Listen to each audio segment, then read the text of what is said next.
السلام علیکم ورحمۃ اللہ وبرکاتہ۔ محترم ناظرین، ہم کو اور آپ کو طبیعت میں ایک خوشی محسوس ہوتی ہے جب عید کا دن آتا ہے، اور ہم اپنے دل میں خوشی اور محبت، ایک دوسرے کے ساتھ حسن سلوک اور ایک دوسرے کے ساتھ خوشی کا اظہار کرنے کو پسند کرتے ہیں۔ یہ اس لیے ہے کہ اللہ تعالیٰ نے اس دن کو ہمارے لیے خوشیوں کا دن بنایا ہے۔ عید الفطر، یہ انسان کو اللہ تعالیٰ نے رمضان المبارک میں عبادت جو کی جاتی ہے، روزہ جو رکھا جاتا ہے، رات میں جو تراویح پڑھی جاتی ہے، اور انسان اپنے عبادات کو ادا کر کے اور مختلف غربا کو، فقراء کو، مساکین کو صدقات اور اپنی زکوٰۃ وغیرہ ادا کرنے کے بعد جو خوشی دل میں محسوس کرتا ہے، اس خوشی کا نام عید الفطر ہے۔ ہمارا مسئلہ ایسا نہیں ہے جیسا اور لوگوں کا مسئلہ ہے، کیونکہ ہم جس مذہب کے فالوور ہیں، ہم جس مذہب کے ماننے والے ہیں، اور ہم جس مذہب کے طریقوں پر چلنے والے ہیں، وہ مذہب انتہائی پاکیزہ اور ہر چیز میں اس بات کا سبق دیتا ہے، دیکھو یہ دنیا کی زندگی وقتی ہے، یہاں ہمیشہ کسی کو رہنا نہیں ہے، یہاں پہ ہمیشہ زندگی کسی کو بھی نہیں گزارنا ہے، انسان ایک وقت تک آتا ہے اور پھر اس کے بعد اپنا وقت متعین پورا کر کے چلا جاتا ہے۔ عید الفطر کے پیغام میں بھی انسان کو یہ سبق دیا جاتا ہے اور اس کو یہ سکھایا جاتا ہے، دیکھو اس میں بھی تم اپنی خوشیوں کے ذریعے منمانی نہیں کر سکتے، تم جس طرح چاہے اپنی عید کو نہیں منا سکتے، بلکہ اسلام کے مطابق اللہ کی رضا کو حاصل کرنے کے لیے اور اللہ کے نبی صلی اللہ علیہ وسلم کے طریقوں پر چلتے ہوئے تمہیں عید کو بہتر سے بہتر بنانا ہے۔ اس لیے کہ یہ عید کا دن انعام کا دن ہے، بدلے کا دن ہے، رمضان المبارک کی عبادتوں اور رات کے قیام کا بدلہ اس عید کے دن دیا جاتا ہے۔ حدیث پاک میں اس کو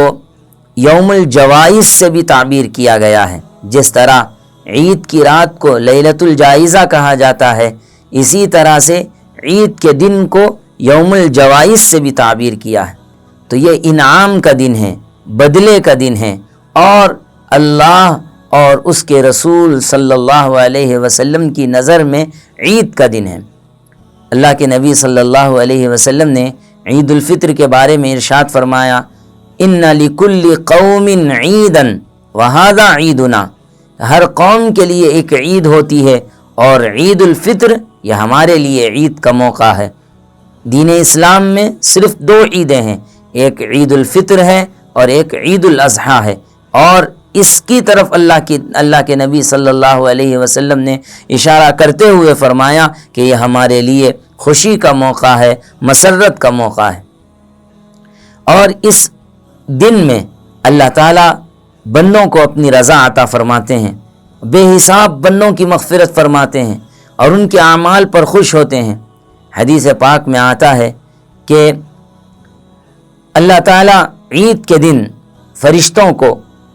جہاں عیدگاہ ہیں شہروں میں بھیج دیا کرتے ہیں،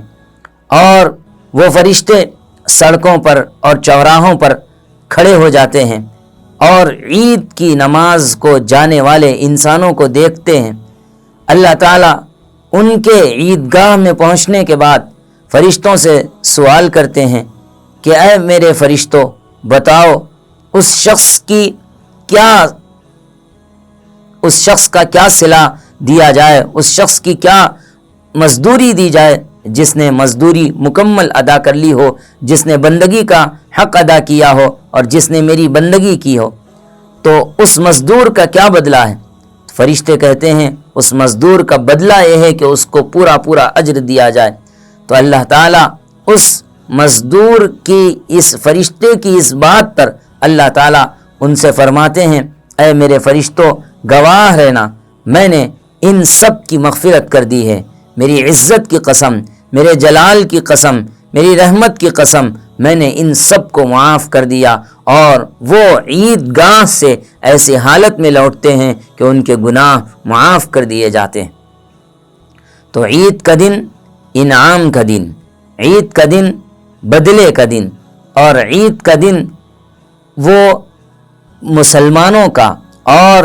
پوری ملت اسلامیہ اور پوری امت مسلمہ کے لیے وحدت اور اجتماعی محبت کا دن ہے، اور عید کا دن اللہ رب العزت کی رضا اور اللہ رب العزت کی طرف سے بندوں کو ملنے والی مغفرت کا دن ہے۔